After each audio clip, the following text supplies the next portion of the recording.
Squadron leaders reporting. Admiral, this is Blue Leader standing by.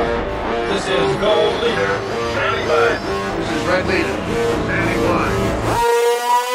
Welcome to the Star Wars Post Livecast, the official livecast show of the StarWarsPost.com. Your Star Wars home for news, reviews, features, and more. The StarWarsPost.com, the galaxy at your fingertips. And here's your host of the Star Wars Post Livecast, Max Pallas. Hello, everyone, and welcome to the Star Wars Post Livecast. It's December 6th, 2018, and this is episode 24, Kylo Ren's helmet, and more episode 9 news. I'm your host, Max Pallas, and tonight we'll discuss the latest rumors from the set of Star Wars Episode 9, the news, and more. We have a lot to get through tonight, so with that, let's meet this week's guest. She's a writer and contributor to the StarWarsPost.com, Liz Larson. Hi, happy to be back. Hey, Liz, I'm glad you are back. I'm glad both you guys are back. He's the owner and editor-in-chief of MandalorianWars.com, our good friend Pete. Hey, Max, we've got episode 9 news. This is exciting. We got a lot of episodes. I know, we've been gone for about 3 weeks. The holidays rolled around, some family stuff. It's just part and parcel, right? We can't have a show every single week. But, of course, this last week and a half really just deluge of Star Wars information, especially for episode 9, which is nice that this is starting to pick up. But before we dive into that, guys, we have a lot to get to. Let's get to some housekeeping real quick. The Star Wars Post Livecast is also a podcast, so if you can't catch our show on YouTube, catch us as a podcast on iTunes, Stitcher, TuneIn, and Google Play. I got to check them out through there this week at work, and it was fantastic to hear my lovely voice going through all these different little areas, which was kind of nice. So, I'm so used to getting myself on iTunes, but it's nice to see it on TuneIn and Stitcher, where I hear my other shows. So that was kind of a perk for me this week. Also, please don't forget to subscribe. Give us a thumbs up and hit the bell notification for our channel on YouTube. It helps us tremendously. We also want to hear from you. So if you have a question or comment, send it to livecast at StarWarsPost.com, and we just might answer it on the show. Okay, guys, big news. We're going to round robin to get through this stuff quick because I really want to get to our main topic tonight, which is Episode 9 rumors. And there were a bunch today. So first up in the news is Nick Nolte cast for Star Wars The Mandalorian. So The Hollywood Reporter had an exclusive this week that veteran actor Nick Nolte will be joining the cast of the live-action Star Wars series The Mandalorian. I about jumped out of my chair when I heard it. I'm like, Nick Nolte being in the Star Wars Mandalorian, as long as he shows up in a 1964 Cadillac DeVille convertible, like baby blue, like he did in 48 Hours, I'm set. Like, bring Nick Nolte on. What did you guys think when you heard about the news? Do you want to No, you jump in first. So I don't know what Nick's been up to besides drinking heavily for the last few years. Oh, he's cleaned up. Oh, okay. I think. But he's had some hard years. But I like Max mentions 48 Hours, but the movie that I really loved him in was Blue Chips with Shaq and Penny, and the gruff. He was basically the Bobby Knight, and so I really like his acting, and I think he's a good sort of gruff either mentor or kind of antagonist role. So it's interesting to see how they use him, and it's just they're putting together kind of an eclectic cast. It looks like so far. It's going to be really interesting to see how it mixes together. Liz, what did you think when you heard the news? It was funny because I know who Nick Nolte is, and you guys know I'm a huge movie person. I watch a lot of movies, but I was kind of racking my brain. Don't want to age y'all a little bit to figure out what movies that I'd seen him in recently. Oh, nothing. Shoot. Nothing for a while. He hasn't been around in a long, long time. You know what I mean? We lost Liz, but that's okay. She'll come back. So for me, guys, I am an 80s baby. Nick Nolte was my whole 80s, right? Besides 48 Hours, which is amazing because he plays one of the best cop actors you could ever have. Literally, he's that good.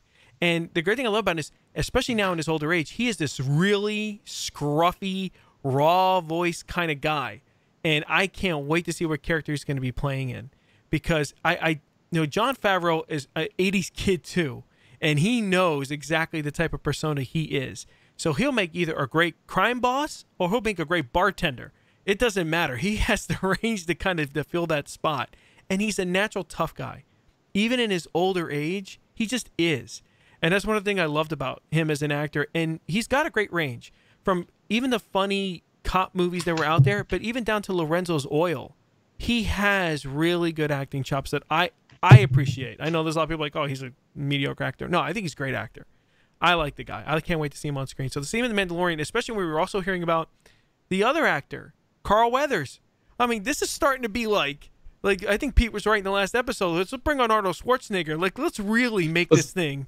Let's dial it up, baby. My 80s, like, this is fantastic. I mean, this is getting to be a show that I can't wait to watch, because I think when you do take these older actors that people haven't heard from a while, and people go, whoa, Nick Nolte. And I think it was the same thing that happened with Michael, what's his name? The one who used to play, he played the original Batman. Keaton. Michael Keaton. Like, Michael Keaton comes out of nowhere, right? He's doing a comedy with Will Ferrell. And all of a sudden, it's like he's back on the radar. And all of a sudden, he does an Oscar-nominated film. And it's like, now he's back. It's like, this is really great. So I was really happy to hear about it. Okay, guys, so let's move real quick. Kevin Smith visits the set of Episode 9. The writer-director Kevin Smith made a visit to the set of Star Wars Episode 9. A close and personal fan of J.J. Abrams, this would be the second time Kevin Smith has been to a production set for Star Wars. He mentioned his visit on Good Morning America this week, where the comedian dropped some encouraging words. I wept on set. Biggest set I've ever seen in my life. J.J. Abrams is doing the Lord's work. Like, the guy, I love Kevin Smith. I am a huge Kevin Smith fan. Not only do I like his movies and find them quite enjoyable, but I love his podcast. I love his persona. I think he is one of the things that I love most about Kevin Smith is that in this age where people are really negative and really down talking, he can find something positive about anything. He was talking about seeing the movie The Meg and talking about like positive things about it. Like, he's just a happy dude.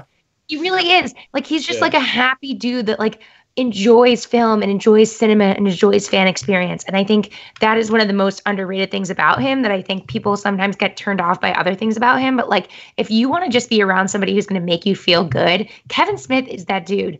That being said, I am the most excited person about Episode 9, and I'm taking what he's saying with a grain of salt, right? Like, he loves everything. He loves everything. When you so, like everything, everything, you don't have any credibility, right? Exactly. Like, it's not really news. I think the big set is a thing, right? But like, they built Canto Bight, so like, they're building big sets. So, I mean, it more for me is just excitement other than not news, if that makes any sense. Like, he's a hype man. He just came in and hyped us all up, and like, I appreciate that. Thanks, dude. So, what did you think, Pete?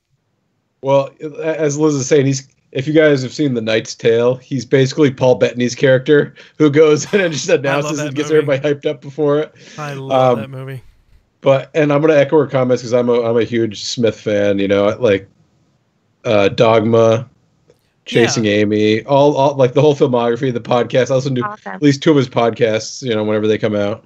But the things that got me. You mentioned some of the quotes, but the 2 other ones that got me were the fact that he was talking about that he saw elements from all of the trilogies on set in the movie. And that sort of, you know, that's important because if JJ's making this movie, it's going to wrap up the saga. If they're calling back to the entire saga while they're wrapping it up, that's a big thing for them to do, just to tie it all with a nice bow. And the other thing was he said he saw a career best acting performance. Yeah. And based on what we've seen so far, there's a lot of people that could be, but it's got to be somebody who's been around for a while. I'm going with Hamill. I'm going with Hamill. And it's got to be somebody. It's got to be somebody who's been around for a while. He wouldn't say that for Adam Driver is still relatively young in terms of his acting performance. I don't think he's not going to say Daisy Ridley. Yeah, I think it has to be. But I think Driver's the best actor in the cast. So if someone really dialed it up, I mean, he's hands down the best actor in the cast for sure. With I think Oscar Isaac being a close second, but the only person I could think of that would make him that emotional is Hamill, unless it's kind of like a major curveball. I don't know. He was thinking about Chewbacca or something, but I think I'm not even joking. I feel like he would cry watching the Chewie scene. I'm serious. Chewie gave me a hug and I He's started always, crying. I mean, I love Kevin Smith to death, and I love his work even more than the guy himself, and I really like the guy a lot. But he does talk in these platitudes sometimes that he's like, I cried on set. It's like, oh, stop. I know to me, it's like, I love positivity, but to me, like, too much positivity is enough to make my ass twitch. Oh, I don't think that's true. I love the positivity. I really do. And I think it's such a contrast to everybody else. We're so not used to that level of it. Yeah. I don't think I'm taking it as news, but I do think, like, and especially for us, like the thing is, I think celebrities often have to play it cool. And it's so great that like if I was on the Star Wars set and I saw Mark Hamill acting, I would be crying, right? Yeah. So it's like, and I would, and not only that, but you guys were there. I cried. Well, Pete wasn't there, but like I cried at Celebration in the Last Jedi panel. So like for me, I see where the emotion is coming from, but also knowing that I'm the kind of person that cried for the first 10 minutes of The Force Awakens and nothing was happening. You can cry because of anything. I can say that because I'm sitting behind a microphone and I'm not there, because if I'm there, I'm crying like a baby. Yeah. You know what I mean? Well, it's like, oh, come on, dude, really? Like, yeah, I would actually. I would probably And the thing cry. that struck me is that he was JJ invited him on the cast of TFA when they were filming that, and he had a very similar reaction, describing how he was basically the old man. He was going through it very clinically, like on the set, and then he walked up the steps of the Falcon. And he says that like the years sort of fell away, and he started crying and became a kid again. See, but I can buy that. I'll buy that. We all felt that way when we saw that shot of Falcon and Han and Chewie pop out. Of course. No, see, then it fit. It fit then. So I'm trusting him on this because he called that one, and I think he connected to the emotion of what seeing that set and those characters on screen means to fans. And if he's saying that it's resonating with him as a fan and when he visited this set, I'm going to trust him. I got confidence. I trust the guy. And it's just like, it's the biggest set I've ever seen. I'm like, really? Because you see some pretty big sets. Like, this thing would have to be ginormous. But you know what? He's got great things to say. No one's ever going to visit the set of a Star Wars movie and go, it's just shite. You know, it's never going to happen. You know what I mean? They're going to be, but he always talks in platitudes. But he does. I mean, if there's anybody that I would like to see in a Star Wars film as like a guest cameo, I want to see him. I want to see him in Jay. Jay and Silent Bob, like in a real Star Wars like movie. Like that would make my whole day. Not to mention, I wouldn't mind to see him direct an episode of The Mandalorian. I was about to say, he's been doing some, I mean, one, he's a really great director. And he's been doing some, like he did a couple of those episodes of Supergirl that have been really good. And like, I don't know, give him an episode of The Mandalorian. Yeah. Like I would love to see him do that. And I think he's been really pigeonholed by the fact that he is so open and he does so many podcasts and he's so involved with the fans. And I would like to see the industry kind of reward that as opposed to making it a bad thing, right? I think it's getting more locked down, which is like a perfect segue to our next story, which I even hate to bring up because I told myself I wasn't going to announce anything from Marvel Comics anymore, but it's part of the news and I guess I have to cover. But a new Vader comic announced. The new official site had two announcements this week in the world of publishing. First up was the announcement of a new Darth Vader comic series, Star Wars Vader Dark Visions. Vaders will take readers to the darkest parts of the galaxy, places where the mysterious anti-hero known as Darth Vader can be someone's greatest fear and even someone's greatest hope. This was the Wendick project gone bad, and they decided to circle back. I don't know, like what this is. And at first I was like, really sour pit in my stomach after the whole Wendick thing. And then I see the picture of Vader like on a horse, like with a round Imperial shield. And I'm like, what is this nonsense?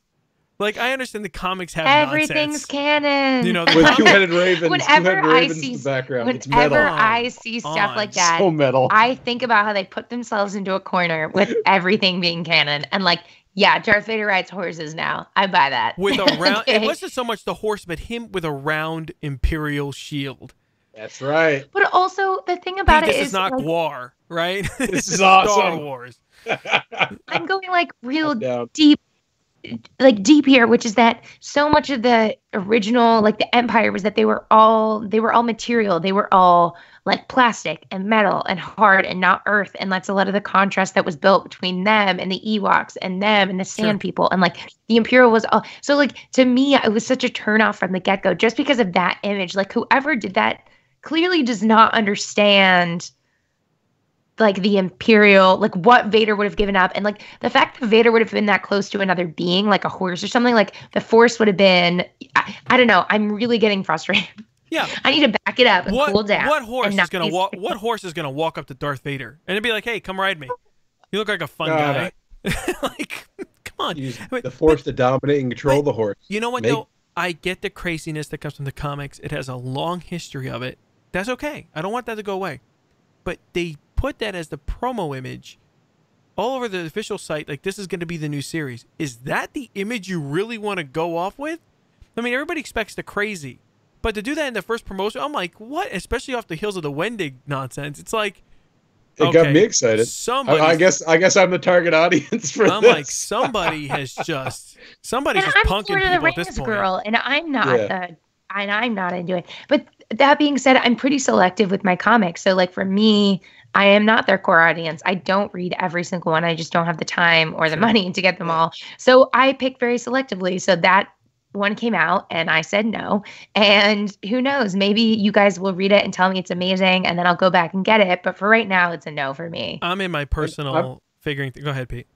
I'm a little weirded out by Marvel's copy on this where they label Vader as an anti-hero. Yeah. And I think they're falling it. The problem with doing so many Vader series, Vader's not an anti-hero, he's a villain. And when you try to make the villain the protagonist so many times, you're sort of blurring what the character is and who he is and trying to make him likable in some ways. Yeah, and you can't make. I mean, it shouldn't be. Yeah, like the reason that it was such a big reveal was because he was such a villain and such a bad guy, and like we were all trying to reconcile that. And so to go back and like try to explain it all away, to me, I find very frustrating. And I get it that like there is something about like a villain that you want to like deeply understand them, but that's what we had the prequels for. We got that, like, right? Like the Vader, we had those. Exactly. The Vader comic works because of Aphra.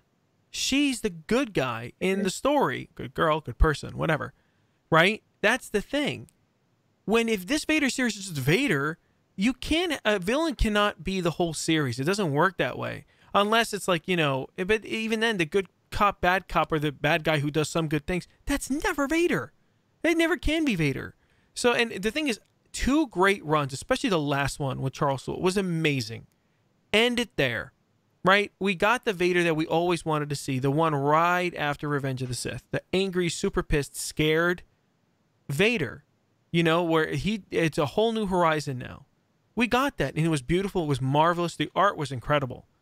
But move on. Like this other thing, like I was curious to see where Chuck was going to go with this. And I was dying to get him on the show and ask him. Because I was really curious. Like, because Chuck would have probably came up with a cool angle. Because Chuck wants to fill in mystery. He loves that bit. And these guys don't look like they're doing it. It just looks like, Vader's on escapades again. And it's like, Vader sells. Vader sells. Yeah. Keep Vader in the book. It's Wolverine. It's Star Wars version of Wolverine, basically. It is. Well, the thing, not only the Vader comic, but we've had other great Vader. Vader is great when he's a villain. I can't remember which comic it was, but the one, it was between, I think, A New Hope and Empire. Which comic was that? Does anybody know? But the one where they revealed that Darth Vader knew who... He found out when he finds out who Luke is. Yeah. So that was the Star Wars comic. So when the Star Wars comic, that was the Star Wars comic. Exactly. But that one was so good because it was letting Vader. You were getting insight, but he was still the villain. Like you were giving him context, and you were giving him like motivation, and you were giving him kind of a little bit more depth than he had in the movies. But he was still very much the villain, and that he was not the one driving the story. And I worry about him driving the story and going like way out. And same thing with Vader Down. Vader Down was a comic. What was the book? Vader Down was kind of a miniseries within the series itself. Miniseries. That was Lords of the Sith. Lords of the Sith. That's what it was. Lords of the Sith. And like Lords of the Sith book, another one where he was in it and they were marketing him a lot, but he was not driving that story. Yeah. And it's always some other characters. You can't have the villain do the main role all the time. It doesn't work. You have to have a hero. You have to have a protagonist in a story. The antagonist can't be the only one in the story. And so Aphra was a great balance to that. It really was. Yeah. And some of the other cast of characters that came on, but even him, when he took the primary role, was important. But then, of course, this is hails on the same day that the official site also had a second announcement that came that day with a new Thrawn book from Del Rey. Grand Admiral Thrawn faces the ultimate test of his loyalty to the Empire in this epic Star Wars novel from best-selling author Timothy Zahn. Star Wars, yeah. So I was like, I'm at the office, I read this, and I'm cracking up like crazy. So I'm like, oh, great. A third Thrawn novel. I'm done with Thrawn. I was done with Thrawn before I saw Thrawn for the first time. This guy, it's like, I couldn't help it. I mean, he was nice to have on Rebels for a little bit. Him being a low talker just gave me the comedic relief that I needed for myself personally. But, I'm so glad Timothy Zahn and the Thrawn books reach people. I'm glad people find joy in their books. To me, he is an insufferable know-it-all. And this last book between him and Vader was just like, Vader was so out of character. And now he's doing this bit with the Emperor And I couldn't help but make a funny joke on Twitter, like, you know, the dust jacket must have him being like promoted to the Imperial like headquarters, and he's in the office for maybe like 3 or 4 hours, and he's just insufferable at the copy machine, you know, at the at the conference table, and just, you know, the Emperor just can't take his crap anymore and just decides to kill him. Like, this is really. I also feel like I'm saying this every single episode. We've had 25 now, and I think I've said it in every single one. Why are we still in this time period? Why are we still in this time period? None of us are nostalgic for it right now. If you have a third Thrawn idea, come back to it in 5 years when we're dreaming about Vader, right? Like, I don't quite understand why we're saturating ourselves and like why we're so stuck in this time period and why we're filling up all of canon right now with this time period. Like, can we please get out of here and have Thrawn? I don't know what they can do, but like, just get out of this time period. And when they have so much more they can do, even from Rebels and from the new trilogy and even from the prequels. Just get out of this time period. Sorry. What do you think, Dave? Like I'm the OG Thrawn and Zahn fanboy on this show, and like so I've read all of Zahn's Star Wars books many times. And the thing is, he sells books which they really like. Thrawn's a popular character, which they really like, but the story is bloated and they don't have editorial direction that they need. There's no reason this couldn't have been one book or a duology at most. They stretched out the story. It's very thin. It's very repetitive with some of his other books. And why does this need to exist? We could have Zahn writing whole new characters and be much better. That's where I was getting. Yes. And they're letting him play with his toys, and he needs to put those toys down and play with some other toys because he's a really good author. That's where I'm getting at. I'm like, you got the hook. You don't have to sell the bosses. Whatever pitch you give them, they'll probably say yes. So what good writer who's been a New York Times bestseller many times over, why would you want to keep going back to Thrawn? Just because he's a moneymaker? Newsflash, Timothy Zahn, if you write any Star Wars book with any new character, it will be on the New York Times bestseller list. Not because of Thrawn, because of you, the writer. We like to read your writing. Pick somebody new. Like, I don't get it.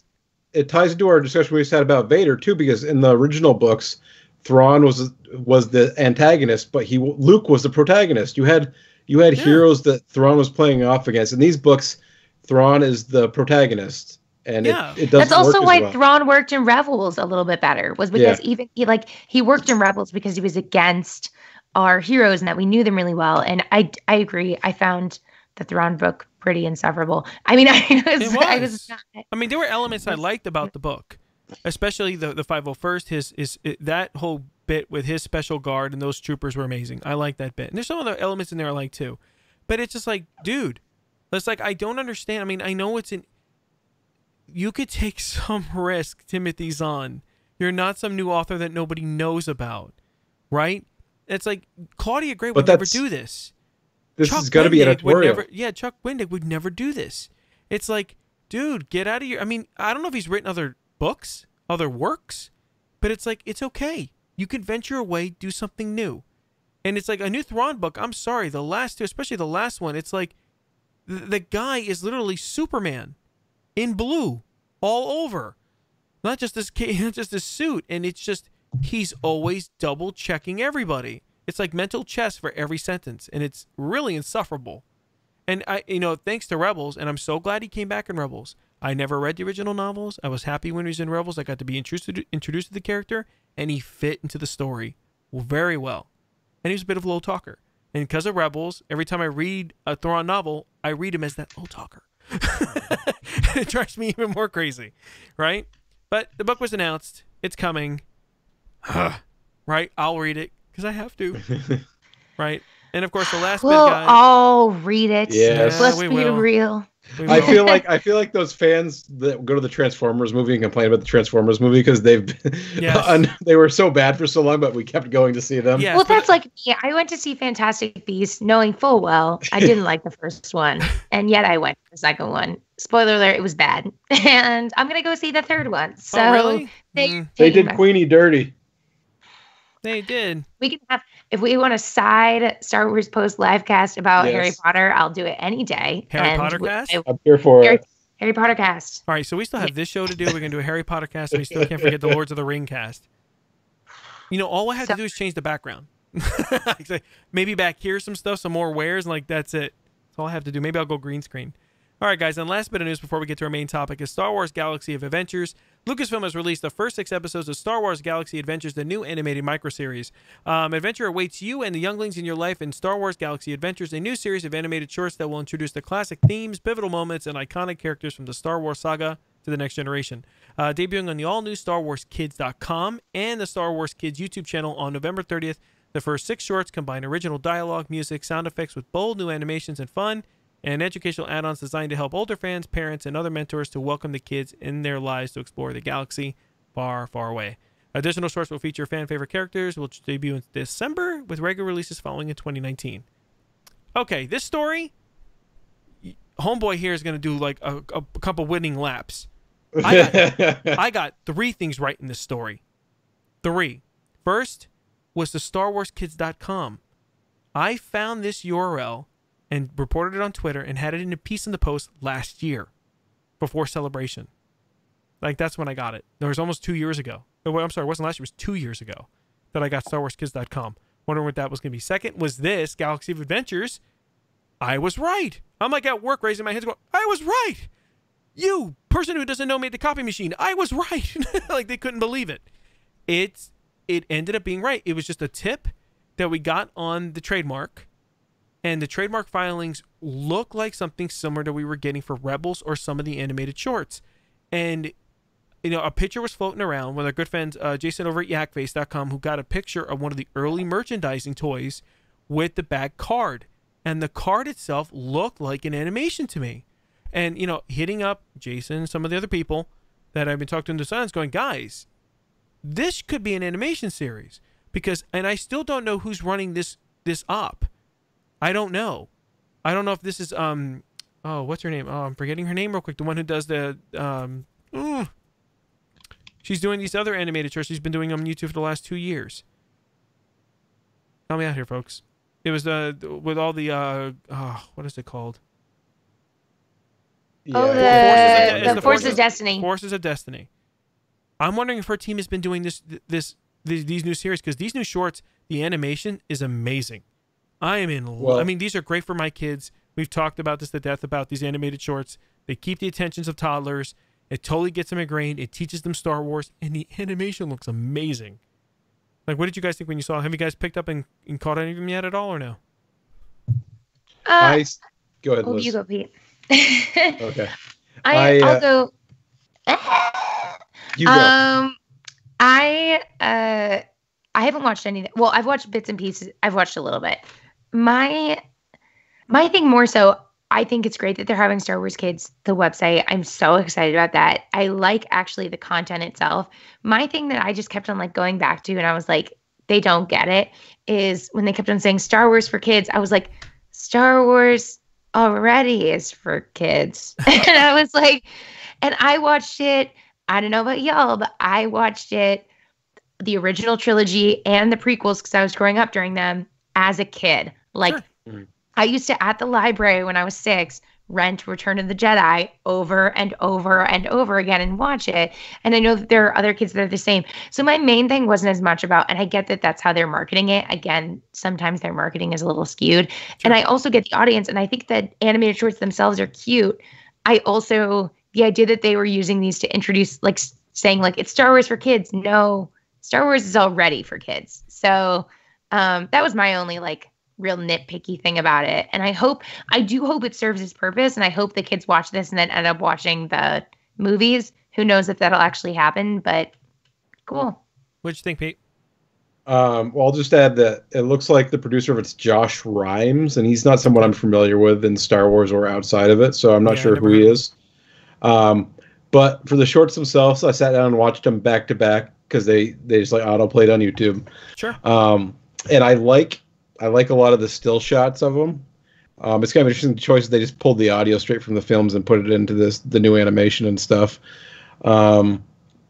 but I'm not a huge Max. You said you really love the animation. I'm not as big of a fan. I think the design is good, but it looks much more like a motion comic to me. And it reminds me a lot of what they're doing with both Resistance and Forces of Destiny, where there is some very obvious corners they're cutting in animation to make the shows cheaper. It's not as fluid as, yeah, I think it's pretty obvious they're cutting. It's definitely not fluid, yeah. Yeah. So if you go back years ago, it used to be on YouTube, but Marvel did a bunch of motion comics, and this is much more sort of looks like that to me. I always thought that was designed, and forgive me for not knowing this. I always thought that was a design choice. That stutter that you see in animation, like you see it in the what is it, the Dragon Prince? It's the same thing. It's that sort of stutter in between frames. But it's a design choice that saves you animation because you don't have to animate as many frames. Yeah, I mean, there's times where it doesn't bother me. Like in Dragon Prince, I thought did it wonderfully. Dragon Prince didn't bother me. Yeah. Yeah, it did it wonderfully. But I don't know. It does remind me a lot of anime in that sort of very fast, very quick stops. But I the color palette I loved. I mean, everything about me for it. You know, when you're running around with toddlers and they could sit down and watch it, and all of a sudden you see Evan like crawling across. You know, I'm just going crazy in my living room. All of a sudden, he stops with his Paw Patrol toys, and he's in a dead stop. All of a sudden, he turns on to look at the TV, and he's like, "What's that?" And then he's glued, and it's just the right amount of time. Well, it's about a minute. It's like he soaks it in. When Luke sticks up in the Luke short, where he sticks up the saber like the old Return of the Jedi poster, I love that. Yeah. When the Vader short I thought was amazing. There's two Vader shorts, but the first one where he's just going down the hallway like Rogue One was awesome. But that's the one that like Evan was turning. I'm like for a half second. I'm like, whoa, this is getting pretty dark. Like, I don't think this is probably good for everyone to watch. And he's just, and I'm like, okay. I'm like, don't put him on the ceiling. Don't chop him in half. Don't do the one because remember that one guy goes straight to the ceiling. I'm like, don't do it. They didn't do it. And I'm like, playing with fire. I'm just worried in terms of. I'm worried about chicken and the egg kind of here. The kids consume the shorter content better, but if what we're releasing to them is the short content, are we just training them to have shorter and shorter attention spans? Yeah. Like as Liz was saying, I remember being sat down in front of Star Wars and just being transfixed by it as a little kid. And that's my entrance. It wasn't short bursts. It was my cousins are watching this movie. You're going to sit down and watch this movie with us. And it was like, it's very, but see, this is the thing, Pete. It is very, very hard to have toddlers, especially when they start getting around 5. Well, when they get 5 or 6, it gets a little easier. It is hard to get them to sit down to watch any movie. It's not like when we were kids that we didn't have enough stimuli to so if any sort of movie came on, it was like Goonies or something. It would get our attention. We'll sit through it. Especially those movies tend to be slower.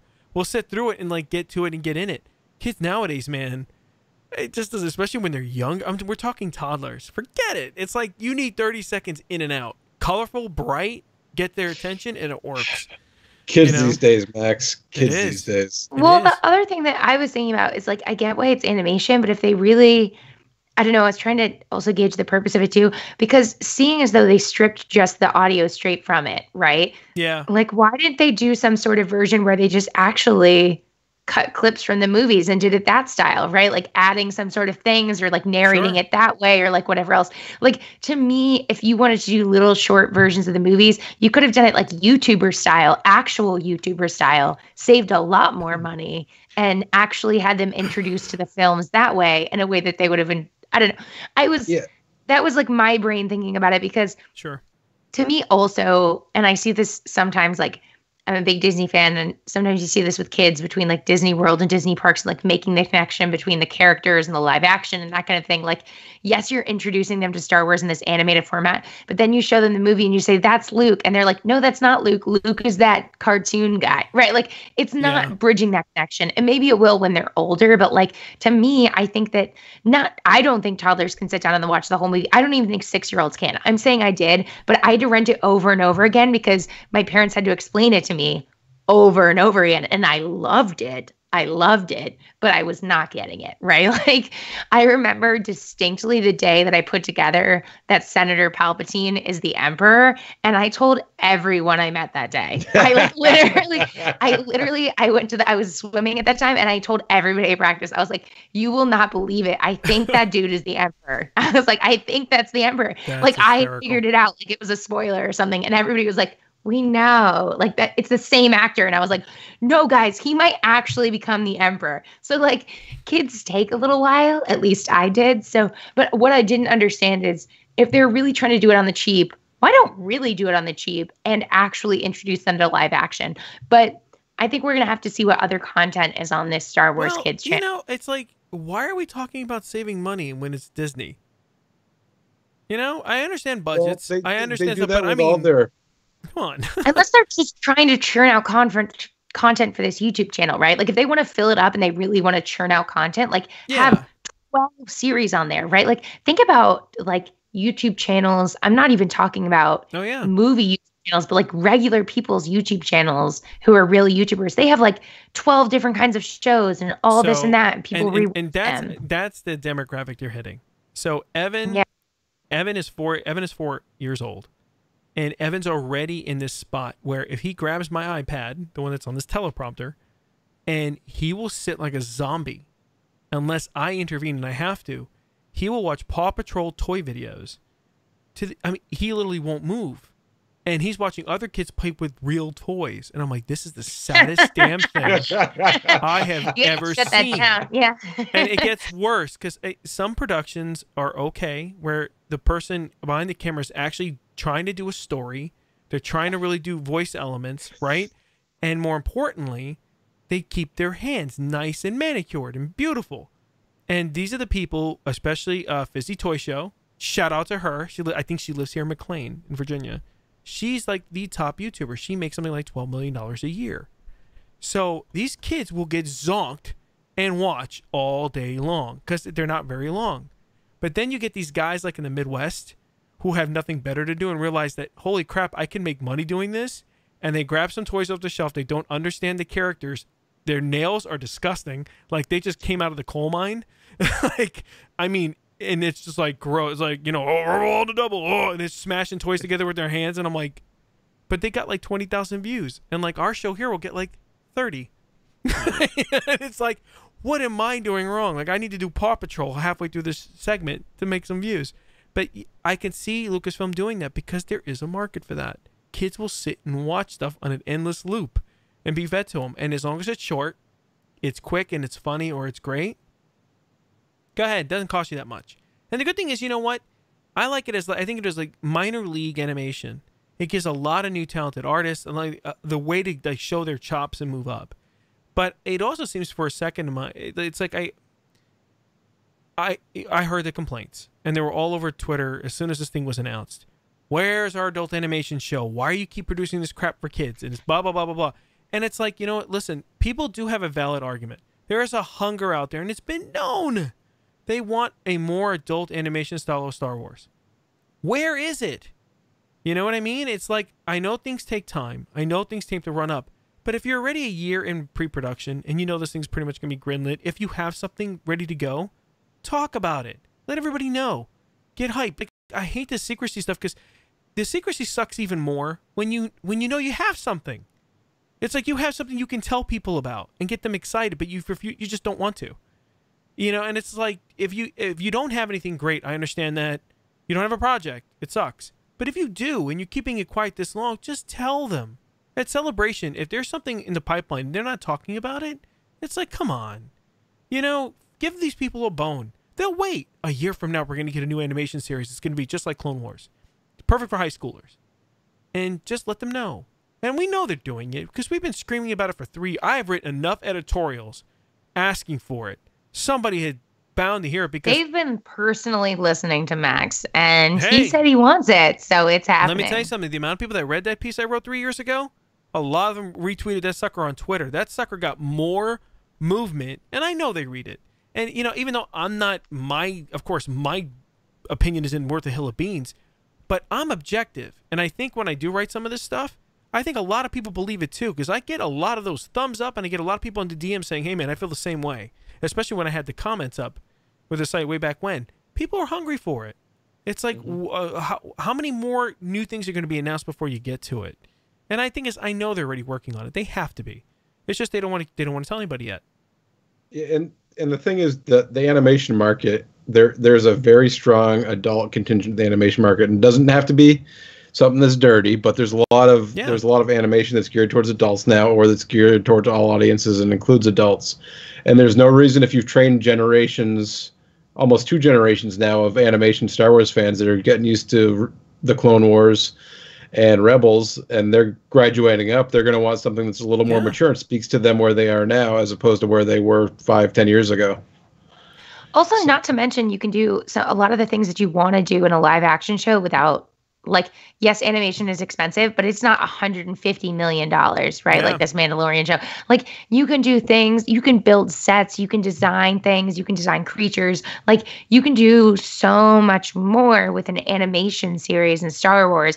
And especially if you're going brand new, right? Like, you're going to design a new, like, you're going to come up with all new characters and an all new story. Like, there's so much room to grow there. Agreed. I mean, I think it is coming, and I don't think this takes away from that. And I saw mixed things. I saw people on both sides. I saw people saying, why don't we have our Star Wars thing? I saw people saying, why are you, like, poo-pooing on this thing for children? Like, I saw all this stuff. And the truth of the matter is, like, everybody just wants more Star Wars content, and they want the Star Wars content that they want. And, like, hopefully we will continue to get it. And, like, remember how long we were talking about a live action series before they announced The Mandalorian, right? Yeah. So I think it is down the line somewhere. But I mean, it's not a bad problem to have.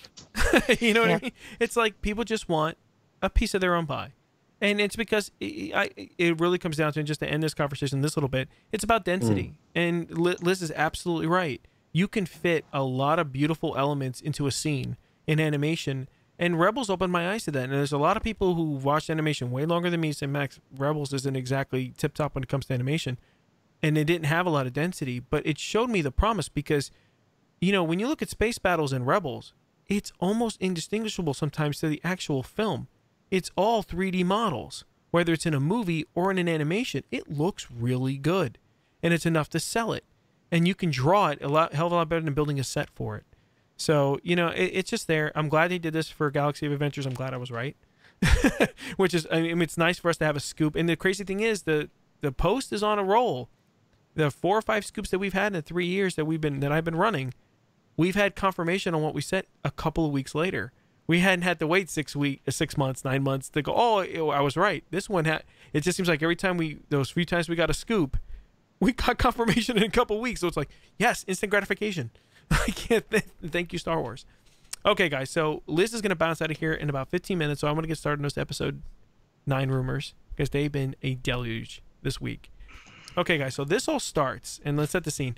So a user, and I can't even say the user's name because it's some cryptic XYZ SVT ABC, like Zvitbex. Some guy on Reddit goes on Reddit, Star Wars leaks, which has been pretty decent the last year. I love Star Wars leaks. You know, I know. Oh, I am. You can find me. I'm not a big fan of those guys because I know the guys who run it, and they've been really pissy toward the post for years. But one thing about these guys, though, it cracks me up. For years, they've had nothing. They never had anything because they're not a news organization. They don't run stories. They just wait for people to come in and drop stuff. And then they get mad if people link to them not properly. It's like, excuse me, when you can sit down and write a piece, 100, 200 words, 2,000 words, then you can come crying to me. But it's great fan fiction if anybody wants to read. I look at it as a collection bucket. And these guys who run it like little Nazis who, you know, they pick and choose whose stories, because we've had plenty of stories that were scoops of our own that they took down and put somebody else up. So I have a little animosity toward them, but I don't mind going there. I don't mind even conversing there. And I'm open, honest, you know, where I am. But past year, they've been good. They've been getting a lot of people dropping stuff. And again, this happened this week with this user. So this guy, or person, goes on and says, recently I was able to go to a Star Wars marketing presentation by Disney, where they discussed all things Star Wars for 2019. It was mostly focused on marketing, but they talked about all the different projects and showed a ton of images and concept art. So this meeting happened. I think we got corroboration, but from other people, that there was a meeting somewhere that Disney does this. And Disney does this primarily for merchandisers. they have to show them what the images are going to look like. They usually give them an inch deep and a mile wide of the content packages they're going to get, what they're supposed to keep secret, and what's going to be hitting everything from blankets to whatever, right? So they showed him a bunch of stuff at this meeting. But what makes this Reddit guy really interesting is the fact that not only was he sort of detailed-ish about what he saw, to the best of his recollection, we got almost instant corroboration from Amanda Ward over at MakingStarWars.net, our good friends there. Jason and Amanda have been hearing stuff similar to this as this guy had been seeing too. So they immediately jumped on the bandwagon, and it's nice to get a second source or second outlet that's sort of confirming what this guy had seen. And I think Amanda did a really great job of taking the summation that he got, adding to it, and doing some better clarification for it. It's what Jason and Amanda do great over at Making Star Wars. So I'm going to go through some of these things, and we can start talking about them. So let's see. Making Star Wars jumped to reveal some level of cooperation with Sharon and Jason. The first one, and of course the biggest one that came up with that rumor train, was Kylo Ren's helmet. So sources have said they saw Kylo Ren with the reforged mask on in various stages of dress, which also means we can't say yet how often he wears the helmet. So if this news disappoints you, try to keep that in mind. To them, it looked like the mask was pieced together using some kind of red crystalline bonding material. The visual gave the mask a very corrupted look, a little Kylo, a little Vader, and maybe even with a hint of Maul's facial stylings.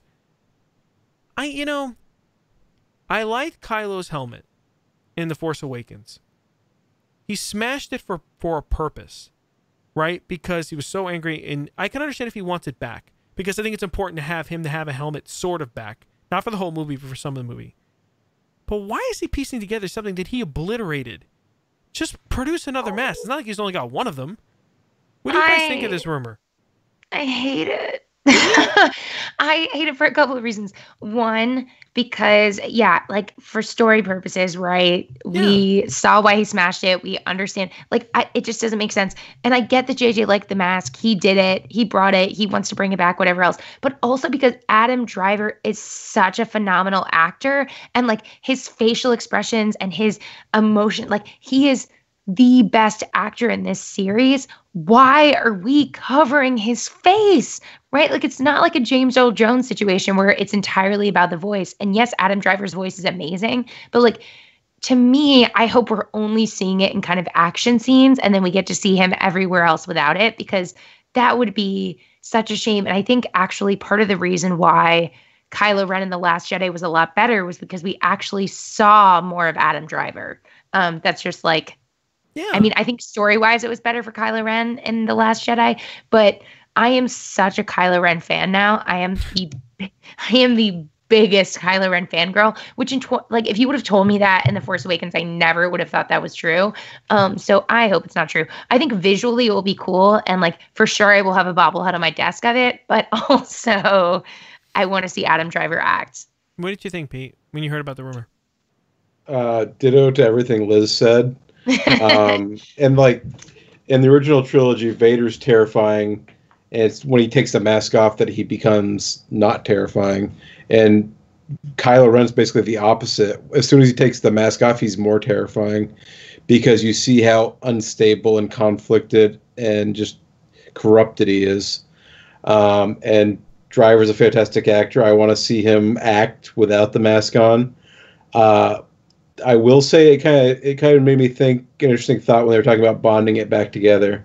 The color doesn't seem to match, but they dropped cortosis ore in Zahn's last book, which is the lightsaber resistant mineral they were using. And if he bonded it like a helmet back together with that, it would be lightsaber resistant, which would be kind of interesting in battle sequences if he was going up against Rey again.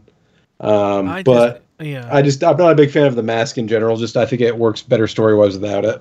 It's just reverting back to what he was at before. Like, I don't quite understand for like a narrative perspective. And also so much of The Force Awakens was like, take the mask off, right? Like his father asked him to take the mask off. Like, I don't quite understand the narrative purpose it would serve to reforge it. And like, I even see a narrative purpose for a new one, right? Like maybe he comes back with a new one that's very different, but like to reforge it to me specifically seems weird. Are we sure it's on Kylo Ren? Like, does someone else not have it? Well, I mean, think of this little exercise. Picture all the great lines and quotes that he has in The Last Jedi, and now put a helmet on him. right? Think about that. I'm gonna Yeah. Kevin Smith cry this year. Think I'm about so him. upset. Think about him talking to Rey. Imagine him in the mask with that stupid voice. Let it go. Let the past die. It would sound horrible. It wouldn't come across. It would come across so deadpan, right? Yeah. It wouldn't. It's not. The guy has moved on. He's grown. You don't put that. If you put the helmet back on, this something completely new, and he uses it for battle, and that's it. Like if he's getting ready to get in a fight, he tosses it on because it's functional, right? Because he's the leader of the First Order. Why do I need to wear a mask anymore? Yeah, it made more sense to me that he'd wear something more like a ringlet or a crown. You know what I mean? That he'd be the sort of guy that would try to claim that to show off his new power. I like where you go, like go Starscream. I like that. Right? Starscream. You know, and you go Starscream exactly. from like Transformers the movie. Yeah, that's what I'm talking about. Like really, show that off. Hair and everything. Also, Max, the other thing that you're talking about, like the unhinged, and Pete, you were talking about this too, like how unhinged he is. Another thing that was so great about that is like at parts it was funny. Like how unhinged he was, it was maddening, and it was like almost Shakespearean in its hilarity. Like he was so out of it, and you could just tell he was out of it, that it was hilarious. I'm thinking of when he blow that piece of junk out of the sky moment. That with the mask on, you might think it might seem very different than when you see him and you're realizing that he is just absolutely losing it. And like, I can't imagine JJ giving that up unless JJ is so stuck on the mask. Yeah, I don't see JJ. I mean, I could understand it for stills. I can understand it if he's standing in front of a huge parade of troops. I get that. But it's like, for me, it's just like, it doesn't make any to bring this thing back. The thing that gets me is, it was like, obviously the helmet is not that great anyway if you can punch it and break it into 1,000 pieces. It's like, really? This thing really isn't that functional anyway. It is maybe a kid in a mask. It's a kid's mask. It's like, yes, you want to reinforce it, it'll look cool. I know the design group had a hard time finding the right helmet that would work for The Force Awakens. They spent forever and a day finding one that everyone like really liked. So it's like, do we really have the time, the energy, and the effort to come up with something completely new? And it's like, why don't we just take the one we all agreed on and just add some red in-between mixture cement? And it's like, yeah, okay, whatever. But it's just like, I'm sure, and this is the funny part, it'll look great. We'll look at it and go, wow, that looks really great. Like, I can't wait to have, a figurine on my desk that looks like that. But it was one of these rumors that I'm like, okay, well, I kind of figured we would have something new about him. But this? Because it does invade in storytelling. Liz is right. I mean, it's thematically, it was a big part of The Last Jedi. Take off that mask, you child. You know what I mean? And it's just like, you're a kid in a mask. That's all you ever were. And he realizes that. And that's what he decides, you know what? I'm a kid in a mask. Fine, I'm going to show you. I'm going to cut you in half. That's what he did. And now he's going to put a mask back on again? Nah, come on. I think that's a bit much. Right. I do think I'm gonna throw out my wild theory again out there that it's not him in it. That, I mean, we have to remember that now he's in charge, and how easy would it be for him to reforge this mask, stick it on someone else, and he gets to go off and do his own thing. So I'm gonna come up with a fan theory. That's just my own fan theory, that mask, maybe it's his mask, but it's his mask for other reasons other than shrouding himself, right? And I hope that would be an interesting twist on it. But please don't cover Adam Driver's face. Well, you gotta do something for stills. You gotta do something for marketing, and you have to do something for toys, right? He's got to change his look, And I think that a helmet's okay, but I don't want him to see him wearing it in critical scenes. Like, I do want to see that. All right, guys. So the second line item for the rumors was a BB-8 sidekick, and I thought this was interesting. So Amanda says, I also heard a few reports that BB-8 has a sidekick in the movie, and it's a little droid named Dio. I've heard it as Dio, but the Reddit poster said Dio, as in D-I-O, or Iden's ID-10 droid in Battlefront 2, like the 80s band, perhaps because it was only heard and not shown. The Reddit poster compared it to a megaphone that also rings true. When the guys at Pinewood spoke about the little droid, they said it was sort of an ugly duckling idea, and that the droid treated BB-8 as a parent and was very attached to him. I kind of like the play of droid as a dog has another dog. It's like Snoopy and Woodstock. I love that kind of thing. And if this does work out, because nothing's better when a kid is really enamored with something like BB-8, and then BB-8 has a little sidekick of his own. Like, that is a very smart idea. I think that works. What do you guys think about that one? This one I like. This one I think is Marking that good. down. This Liz is likes this one. yeah. This is I like this one. I try to like most things. I try to be Kevin Smith in my life, but no, I think that this is a good idea, and I also think BB-8 was charming and amazing and perfect in The Force Awakens. Was passable in The Last Jedi. Was it entertaining, but didn't have the same level of charm. So how do you make BB-8 more charming in Episode 9? You give BB-8 a charming sidekick, right? Like, I think that is just the world we are in now, right? And I think I think they thought that they could do an R2D2 BB-8 kind of banner, and that just never happened or didn't work for whatever reason. So sure. Yeah, and also R2D2 the more droids, the merrier. Yeah, R2D2 is nothing without C3PO. You gotta have a pair to work across, to work against each other. Laurel and Hardy. It is. But this reminds me a little bit. I'm just gonna go back to the Brian Daley novels. There's the Han Solo stories. There's a couple droids. There's Bollocks, which is like a big sort of not a protocol droid, but the same kind of general idea. It's like a humanoid droid. Mm-hmm. And there's a little one called Blue Max. It was like a little cube droid that would actually go into his chest. And so there's these two droids that would like hang out together all the time. So that's where my mind goes. And that's kind of a cool idea with BB-8. And I'm wondering, just based on the side, whether there's some kind of thing where the droid attaches itself to BB-8, and like there's some kind of like Voltron forming thing with the two droids coming together to do some shenanigans in the movie. BB-8 forms Voltron. Now you're starting to get like battle robots. Battle robots. Battle robots. I'm totally for toys, Max. Think of the toy possibilities. Yeah, I mean, I don't know. I'm a big fan. Like, my kids are really into like Snoopy now, especially with Christmas coming close, and seeing Snoopy and Woodstock playing with each other. Evan goes crazy for it, and it's like, oh, like this would work. That's immediately what I thought about when I heard about this rumor. Okay, guys. So the last part of this is about 3 planets. So it looks like Amanda and Jason over Making Star Wars have also got some more bit out of that marketing meeting. Most of the Star Wars licensees have been shown some general concepts art depicting 3 key environments at this time. The 3 locations consist of a jungle world, which is most likely what we saw in the Vines of Black Park. Those have been seen in the desert. Those that have seen the desert or sand planet have said that there is nothing Jakku about it, meaning no downed Star Destroyers or wreckage. The final location was a swamp. So we have swamp, jungle, and desert as probably our 3 environments for episode 9, which is, to me, what a great way of finishing out the saga. If you remind me a little bit, vaguely familiar to the way we finished out another trilogy. They're pretty sure in their piece that it's not Dagobah because it's not swampy enough, or maybe it is. But there's no reason to go to Dagobah. I'm just saying it's similar. There is absolutely no reason to go to like if they go to Dagobah, it's like, oh, come on, really? But yeah, I mean, I don't mind rhymes. I don't mind shades of reflections of things that we've been to before. I mean, we got that with Crate. Crate was very much a reflection of Hoth, but not Hoth, right? Hence the whole salt thing, right? And just to kind of give that. Jungle could always be great, especially if it's someplace like Yavin or someplace, I don't know. For jungle, for me, I almost think of Indiana Jones.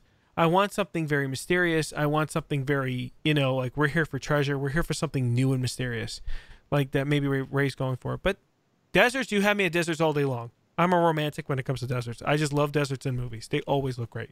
I don't care what movie it is. It always works. So, and it's funny. You never catch me for 1 minute in a desert in real life, but in films, I love it. What do you guys think? Do you guys think this works, or do you guys think there's an environment that they really should be hitting that we haven't seen yet in Star Wars?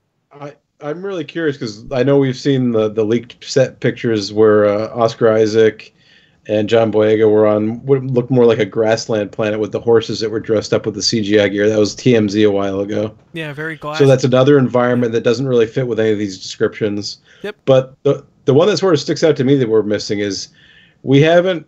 I mean, we saw a little bit in Solo, but in the new films we haven't really seen like a big city planet like Coruscant.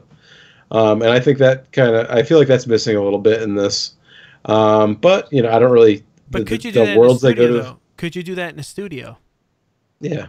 Right? I'm thinking that you can do in a studio. If we don't get Coruscant or some big city planet in this one, I'm gonna feel hurt. Like we need to get a little of that too. Like I would hate to see that not show up.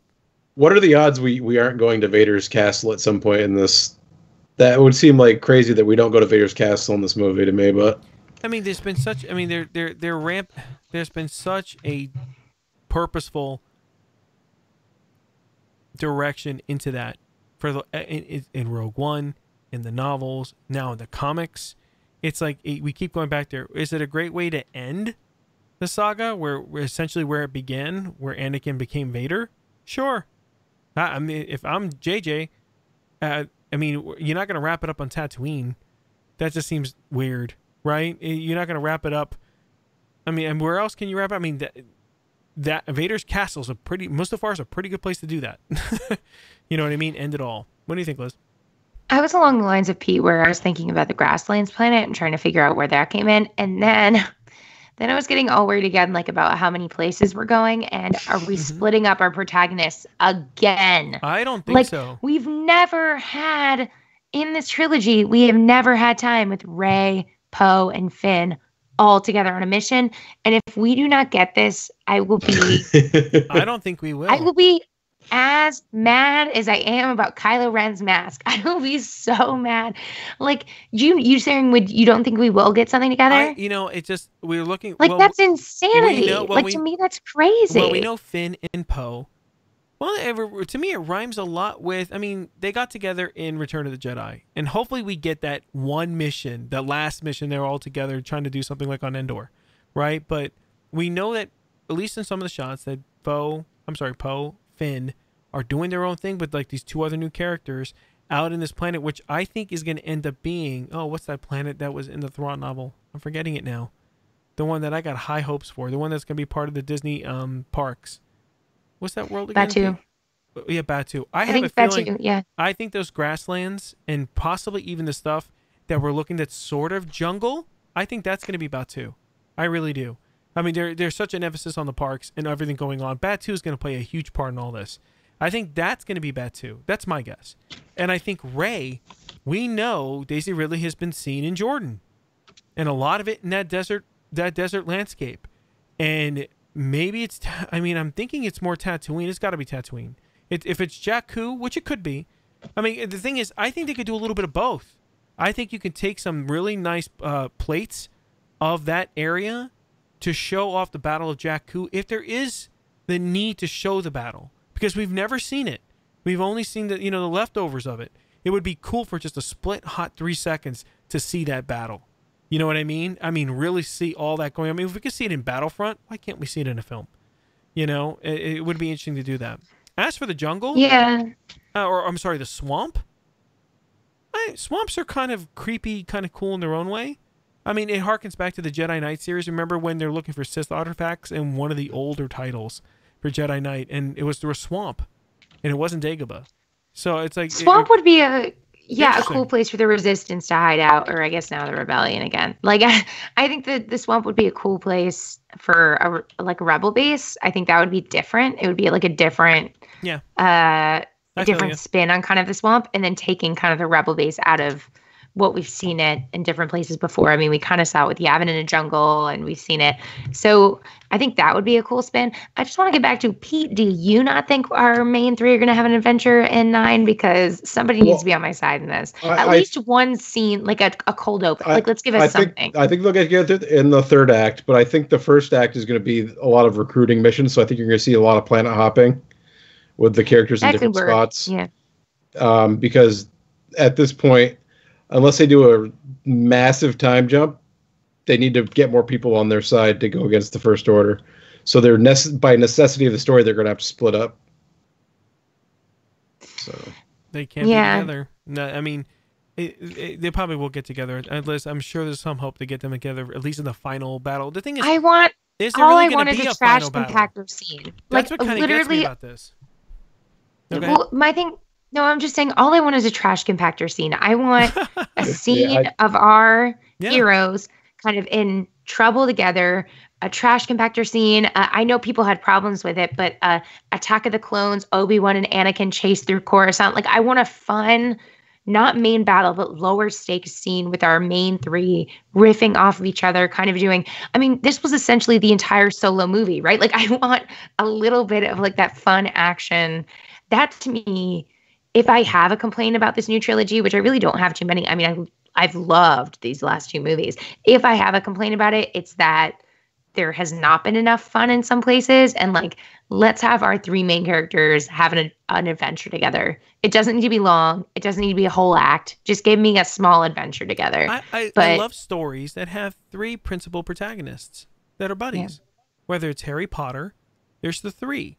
Whether it's, even Lord of the Rings, if you could take the different scenes, it's always Merry, Pip, and one other one, right? It's always the threes. And that's what made the original trilogy so great. It was Han, Leia, and Luke, all palling around. And this one, we've only ever really got two at a time. And then it was like one at a time. Poe was by himself, right? Arguing on the bridge in Last Jedi. Rey was doing her own thing with Luke, but it was only those two. Yeah, Chewie was there, but he wasn't really there. You know what I mean? It would be nice to have an adventure where three of them are palling around. Three of anybody. And I think that would be cool. And it was Finn and... it was Finn and Rose, but that's it. It was only Finn and Rose, until What's-His-Face showed up, but then it was just a small amount of time. You really couldn't enjoy it. So, yeah, I would like to see three. I would like to see these principal three together, which would be nice. The thing is, it's great to see all these rumors come out. It's great to start to see this stuff start to leak. And the funny, of course, like always, the best leaks are from merchandising or anything surrounding merchandising. That stuff leaks like a sieve. And, it's before long where those images and all the concept art and all that stuff eventually is going to make its way out. And that's the moments I can't wait for, because concept art can get the mind reeling with speculation and stuff more than anything else can. Even more than people on set talking about what they saw. So it's going to be a glorious time coming up in the next few weeks, I think, in the next couple months, especially when the production starts to wrap up and they feel more comfortable about letting things go because they can't really place them there. Right? Because if they see something today, they can't talk about it tomorrow because people will know who was there that day. So naturally, there's this post follow-up that ends up happening with leaks. But it was great to hear about stuff from The Mandalorian, the cast announcements, fantastic news about, the new animation shorts. The publishing side got a little crazy this week, which I thought was kind of cool. But at the same token, it's like, why are we here? We've done this already, for both things, right? And I didn't want to poo-poo it too much on Star Wars Twitter this week, but I kind of wanted to for the publishing side, going, wow, really? A new Vader line and a new Thrawn? Like, is there anything else you could write about? We only have this entire new era in Star Wars. But it was great this week to finally get all this stuff. And it was nice to have a show where we had so much to talk about. And still made it close to 11, so Liz doesn't have to stay up all night to finish her paper, which all worked out. Okay, guys, so I had a great time this week. It was great seeing you guys again. We'll definitely have our last show of the season 1. So next week, guys, will be our 1-year anniversary. We'll do 25 episodes, and that's our first season, which is nice. Our goal was always to do one every 2 weeks. A lot of gaps in between, but I'm happy with this new format of every week, and hopefully the news just keeps coming and we start getting shows to watch and to review coming up in the new 2019. So I'm really looking forward to it. All right, so thanks everyone for watching tonight's show, and please don't forget to subscribe to our YouTube channel on this podcast on iTunes. Have a great night, everybody.